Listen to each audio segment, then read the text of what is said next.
জিলাপি খাওয়ার পরে তারপর আমরা যাবো। হ্যাঁ, এই লোক আছে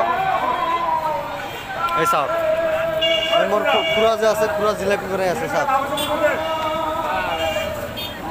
জিলাপি কত টাকা? জিলাপি কত টাকা? হ্যাঁ, 200 টাকা কেজি। আমার জন্য কত? আমার জন্য কত? একে। ঠিক আছে, আমি 300 টাকা দেবো। হ্যাঁ, ঠিক আছে। হ্যাঁ,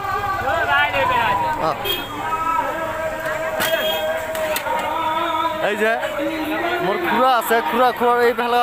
হ্যাঁ, মোর খুড়া আহিছে, অলপ সাইডত এইবিলাক গোটেই বুজা নাই।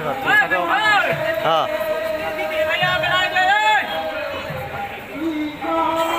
ইমান ধুনীয়া ধুনীয়া আছে চাওক। আৰু আজি জিলাপি খাব আহিছোঁ এই ৰেষ্টুৰেণ্টত। এই চাওক, 200 টাকা কেজি বলে জিলাপি।